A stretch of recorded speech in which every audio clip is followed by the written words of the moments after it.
Welcome to Larry's Library, and welcome to another edition of the Sunday Scan. Now, this time, I read Godzilla 16, this one right here. So this is Marvel's Godzilla, the run they did in the late 70s when they had that license. This is one of those items that's only been collected in a softcover epic, I think, at one time. So I'm holding out for a hardcover. And in the meantime, I've managed to collect all of the single issues, and I'm reading through those. So, last week we did Cobra, another issue of Cobra, and the week before that, I read Godzilla 15. So, this one, take a look here, is the conclusion to the cattle rustler deal that started in issue 15. And this cover is another great cover by Herb Trimpe. And once again, the databases that I deal with have nothing. They don't even show the penciler. But it's obvious to me this is Herb Trimpe. No doubt about that. A couple of the online sources do list Herb Trimpe as the penciler for this cover. But once again, we're back with no mention of the inker. But I think I've looked at this art enough that I think this is Herb Trimpe inking himself. I really do. Now, I don't feel confident enough of that to list it in the database, but that's what it's looking like to me. I mean, it could be Al Milgrom. It looks a little bit like Al Milgrom, but he usually signs everything he does. And I'm not seeing anything here. Now, it could have been cropped out. Could be that the signature was just so close to the edge that it got cut off. But usually you can see it if it's Milgrom. Usually he's got Milgrom there somewhere. So, as always, if anybody out there knows who inked this cover, let me know in the comments. So, we open this up, and this opening page is another standout piece by Herb Trimpe. Another great perspective piece.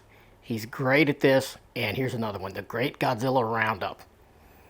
And man, he had just come off of smashing the bad guy's ranch house, and he's literally just stomped it. And it is such a cool cover.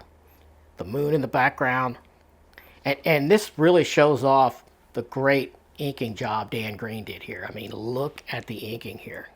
It's fabulous. You can see the little craters on the moon from this shot. It's very nicely done. Really good stuff here. So this one follows, like I said, it concludes this cattle rustler story that started in the last issue. So this bad guy has been stealing all of his the ranchers around him's cattle, and they didn't know where it was going. And so, they jumped to conclusions last issue, and they thought maybe Godzilla was eating this cattle. But that was not the case. Because, well, you'll see. So, the ranchers, all up in arms, thinking that Godzilla is the source of their problems, they get together and decide they're going to do a Godzilla roundup. And they get on their horses, and they've got, they cowboy up, literally, and they're chasing Godzilla and they chase him outside of town, and he ends up at this place called, what's it called? Box Canyon, yeah. And the bad guy doesn't want those ranchers to go in Box Canyon. We soon find out, because that's where he's been keeping all their stolen cattle. I mean, all of it, I'll put a scan of it. But they go to great lengths to try to stop Godzilla from uncovering this. Of course, Godzilla doesn't know he's inadvertently saving the day here, but that's what happens, as you do in these stories. And, yeah, and there is more roping going on. This one cowboy lassos one of Godzilla's lower teeth. That's pretty cool. And I'll be sure and show this other shot here where one guy gets up on top of the mountain and lassos Godzilla's jaw, jumps down on top of him, and tries to ride him like a like he's in the rodeo. It's pretty fantastic.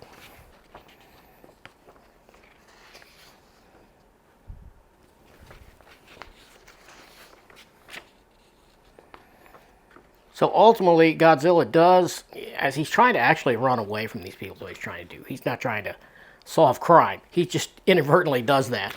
But he's trying to get away from these guys that are following him and causing him so much grief. And so he ends up getting into this box canyon place, just trying to escape the people chasing him. And then we find out that that's where all the cattle is. All the missing cattle is in there. And then at the end of this one, the bad guy, this Bill Ford, I think is his name. Yeah, Bill Ford. Decides he's going to shoot one of the rancher guys. And so he's standing on top of this hill, this mountain area, and he's aiming, and Godzilla sees this and just kind of flicks him off. Flicks him over the side, saving the day. So that was a pretty cool ending. Maybe a little hokey, but it ended the story pretty good. Now, I'm excited for next issue because it says next issue of Lizards Great and Small. So I'm pretty sure this is where we're going to get into that, the bit where Godzilla gets shrank down to like this size. And he fights a rat in the sewer, I think, of New York, if I remember right. I have read most of these, when I was a little kid. So, but I haven't read any of it since until this read through. So my memory could be off there, but I remember the cover being spectacular. So in 2 weeks, come back for that if you want to see more of this late 70s Marvel mayhem with Godzilla. So thanks for watching. Hope you enjoyed this. I know these videos don't get near as many views as my other videos, my hauls or unboxings or even my reviews of hardcovers, but I've got to finish reading through my unread singles. And so, if only a handful of people watch these, that's cool. But it's keeping me on my reading goals and keeping me moving forward in that. So I'm going to keep kicking them out. So I hope you like them. And if you do, come back for more. Subscribe if you haven't already. And I'll see you next time.